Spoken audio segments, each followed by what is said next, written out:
धनत्रयोदशीच्या दिवशी आयुर्वेदाचे जनक मानले जाणारे भगवान धन्वंतरी यांची पूजा केली जाते। याशिवाय पारंपरिक पद्धतीनं व्यापारी वर्ग आपल्या वह्या चोपड्यांची पूजा करतात आणि दिवाळीच्या शुभ मुहूर्तावर शुभ लाभ लिहून नवीन चोपड्यांचा वापर सुरू करतात। धन समृद्धी प्राप्त व्हावी यासाठी विशेष प्रार्थना केली जाते। केवळ महाराष्ट्रातच नाही तर उत्तर भारतातही धनत्रयोदशी अगदी उत्साहाने साजरी केली जाते। धनत्रयोदशीला धनदेवतेची आणि लक्ष्मी मातेची पूजा करण्याचा विशेष असा मुहूर्त असतो आणि तो म्हणजे प्रदोष काळ। प्रदोष काळात भगवान शंकरांची सुद्धा पूजा केली जाते। प्रदोष काळ म्हणजे सूर्यास्तानंतरचे पुढील 2 तास किंवा 2.5 तास। या शुभ वेळेमध्ये धन्वंतरी भगवान आणि लक्ष्मी मातेची पूजा केली जाते। याशिवाय गणेश, लक्ष्मी, कुबेर आणि धन्वंतरी यांची सुद्धा या शुभ काळामध्ये पूजा केली जाते। सर्वप्रथम श्री गणेश पूजा करून त्यानंतर लक्ष्मी देवतेची पूजा होते। या पूजेसोबत आरोग्यम धनसंपदा असं म्हणत आरोग्याची देवता धन्वंतरी यांची सुद्धा पूजा केली जाते। यजुर्वेदात सांगितल्यानुसार अश्विन महिना हा लक्ष्मीचा मानला गेला आहे आणि त्यामुळे या महिन्यामध्ये केलेली कोणतीही खरेदी शुभ फल देणारी ठरते असं शास्त्रात सुद्धा सांगितलं आहे। विशिष्ट मुहूर्तावर खरेदी केल्यामुळे त्याचे शुभ परिणाम आपल्या जीवनावर कायमस्वरूपी टिकतात आणि म्हणूनच मुहूर्तशास्त्राला सुद्धा विशेष असं महत्त्व आहे। खरेदीसाठीचा असाच एक चांगला योग म्हणजे अमृतसिद्धी योग हा योग दिवाळीमध्ये आला आहे आणि म्हणून या शुभ मुहूर्तावर लक्ष्मी सुवर्णासारखी दिसते आणि म्हणून याचं प्रतीक म्हणून या दिवशी सोने खरेदीला विशेष असं महत्त्व दिलेलं आहे। धनाची वर्षा आपल्यावर व्हावी यासाठी धन्वंतरी देवाचा आशीर्वाद आपल्याला प्राप्त व्हावा यासाठी ही खरेदी करायची आहे। याशिवाय धनत्रयोदशीच्या दिवशी जर तुम्ही सोने किंवा चांदी खरेदी करू शकत नसाल तर तुम्हाला पितळेची खरेदी सुद्धा तुम्ही करू शकता। याशिवाय पितळ खरेदी केल्यामुळे आपला बृहस्पती सुस्थितीत यायला मदत होते। याशिवाय चांदी खरेदी केली तर चांदी हा चंद्राचा कारक मानला जातो आणि म्हणूनच चंद्रासारखं शीतलपणा तुमच्यामध्ये येतो आणि चंद्राला चांदी हे रिप्रेझेंट करत असतं। त्यामुळे तुमच्या कुंडलीतील चंद्र सुधारतो। जास्त काही मोठे तुम्ही जर घेऊ शकत नसाल तर साधा पितळेचा चमचा घेतला किंवा वाटी घेतली तरी सुद्धा चालेल। जर तुमची परिस्थिती असेल तर तुम्ही सोन्या चांदीची खरेदी सुद्धा करू शकता। कुबेर, लक्ष्मी आणि धन्वंतरी याशिवाय यमाच्या आशीर्वादासाठी तुम्ही धने सुद्धा खरेदी करू शकता आणि धने आणि गुळ यांची पूजा या दिवशी विशेषतः करायची आहे। या पूजेमध्ये सर्वात पहिला मान हा धने आणि गुळाला आहे। अख्खे धने या दिवशी तुम्हाला आवर्जून खरेदी करायचे आहेत आणि यांची पूजा तुम्हाला भाऊबीजेपर्यंत करायची आहे। यातील अर्धे धने तुम्ही तुमच्या पूजेमध्ये ठेवायचे आहेत जे तुमच्या मंत्रांनी अभिमंत्रित होणार आहेत आणि नंतर अर्धे धने तुम्हाला लाल कपड्यात बांधून आपल्या तिजोरीमध्ये ठेवून द्यायचे आहेत। याशिवाय अर्धे धने तुम्हाला तुमच्या बगीच्यामध्ये किंवा तुमच्या गॅलरीमध्ये जर कुंडी असेल तर त्याच्यामध्ये लावायचे आहेत। यामुळे तुमच्या घरातील धनवृद्धी व्हायला यामुळे नक्कीच मदत होणार आहे। याशिवाय गाईच्या शेणाच्या गौऱ्या ज्या काही बाजारामध्ये मिळतात त्या छोट्या साईजच्या गौऱ्या तुम्हाला घेऊन यायच्या आहेत। धनत्रयोदशी पासून ते भाऊबीजेपर्यंत रोज तुम्हाला या गौऱ्या घरामध्ये धूप करून लावायच्या आहेत। या गौऱ्या प्रज्वलित करून त्याचा धूप तुम्हाला करायचा आहे। यामध्ये विशेषतः कापूर, लवंग, इलायची, लोबान तुम्हाला टाकायचं आहे आणि संपूर्ण घरामध्ये याचा धूप तयार करायचा आहे। आपल्या जीवनातील अडचणी कमी व्हायला यामुळे नक्कीच मदत होणार आहे। याशिवाय प्रत्येक वाईट प्रसंगातून किंवा अडचणींमधून बाहेर पडण्याचा मार्ग तुम्हाला आपोआपच सापडणार आहे। जे समर्थ आहेत म्हणजे ज्यांची परिस्थिती आहे त्यांनी अवश्य धनत्रयोदशीच्या दिवशी सोन्याची किंवा चांदीची खरेदी अवश्य करावी।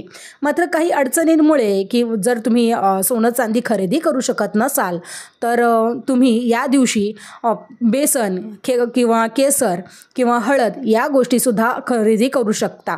या सर्व गोष्टी गुरुग्रहाशी संबंधित आहेत आणि याशिवाय धनत्रयोदशीला या गोष्टींना विशेष असा मान आहे। त्यामुळे आपल्या घरामध्ये कधीच पैसा कमी पडत नाही व पैसा येण्याचे नवीन मार्गसुद्धा तुम्हाला खुले होतात. याशिवाय या दिवशी छोटी केरसुनी म्हणजे छोटा झाडूसुद्धा तुम्हाला घ्यायचा आहे. बऱ्यापैकी लोक ही चूक करतात की लक्ष्मीपूजनच्या दिवशी या झाडूची खरेदी करतात. हा झाडू कधीही लक्ष्मीपूजनाच्या दिवशी खरेदी करू नये, तर आदल्या दिवशी म्हणजेच धनत्रयोदशीला तुम्हाला या झाडूची खरेदी करायची आहे. लक्ष्मीपूजनाच्या पूजेमध्ये आपण जो झाडू ठेवणार आहोत त्या झाडूची पूजा करणार आहोत, तो झाडू तुम्हाला धनत्रयोदशीच्या दिवशीच खरेदी करायचा आहे. याशिवाय अख्खे धने आणि मीठ, विशेषतः मीठ या दिवशी तुम्हाला खरेदी करायचं आहे.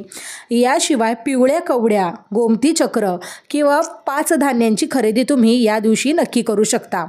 याशिवाय या दिवशी आवर्जून आपल्या घराच्या उंबरठ्यावर तुम्हाला हळदीचं लेपन अवश्य करायचं आहे. घराचा मुख्य दरवाजा हा अवश्य स्वच्छ करायचा आहे, झाडून पुसून घ्यायचा आहे. दारामध्ये सुंदर आणि साधी अशी रांगोळी काढून घ्यायची आहे.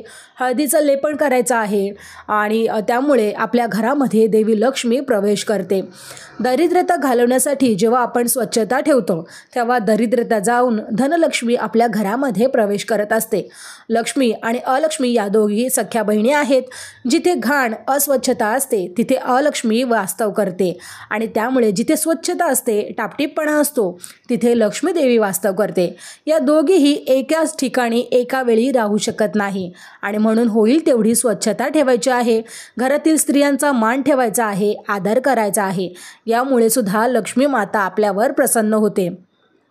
आपल्या घरातील स्त्रिया या शुक्राला रिप्रेझेंट करत असतात आणि त्यामुळे ऐश्वर्य, पैसा, बरकत देणाऱ्या शुक्र ग्रहाचा जर तुम्हाला सकारात्मक प्रभाव वाढवायचा असेल तर घरातील स्त्रियांचा मान सन्मान ठेवून घरातील वातावरण नेहमी प्रसन्न आणि आनंदमयी ठेवायचं आहे. धनत्रयोदशीच्या दिवशी तुम्हाला 13 दिवे प्रज्वलित करायचा आहे, कारण हा दिवस हा त्रयोदशीचा असल्यामुळे 13 दिवे या दिवशी आवर्जून तुम्हाला प्रज्वलित करायचे आहेत. यापैकी 5 दिवे तुम्ही देवापुढे ठेवू शकता, 5 दिवे दारामध्ये, 2 दिवे तुळशीजवळ, 1 दिवा किचनमध्ये आग्नेय दिशेला प्रज्वलित करून ठेवायचा आहे. यामुळे तुमच्या जीवनातील अंधकार दूर होऊन जीवन प्रकाशमय व्हायला मदत होते. पैशांच्या सर्व अडचणी सुटतात. याशिवाय यमदीपदान या दिवशी आवर्जून करा. यमदीपदान हे दक्षिण दिशेला करायचं आहे आणि सायंकाळच्या वेळी म्हणजेच प्रदोषकाळी करायचं आहे.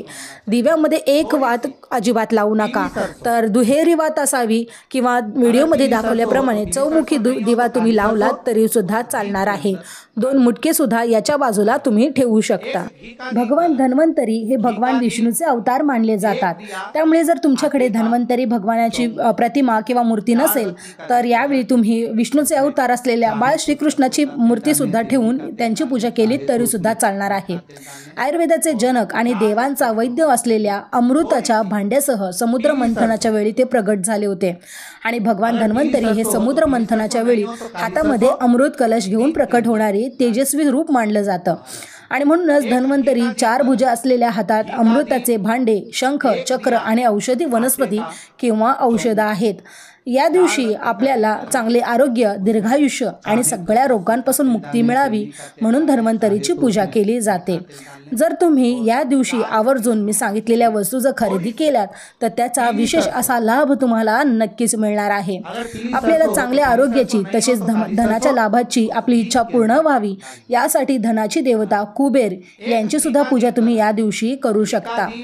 तर मग मंडळी, हा व्हिडिओ तुम्हाला कसा वाटला मला कमेंटमध्ये सांगायला विसरू नका. व्हिडिओ आवडला असेल तर व्हिडिओला लाईक करून कमेंटमध्ये जय लक्ष्मी माता नक्की लिहा. तसेच व्हिडिओ सगळ्यांबरोबर शेअर करा. व्हिडिओ आवडल्यास लाईक करायला विसरू नका. चला तर मग भेटूया अशाच एका नवीन व्हिडिओमध्ये अशाच महत्त्वपूर्ण माहितीसह. तोपर्यंत धन्यवाद.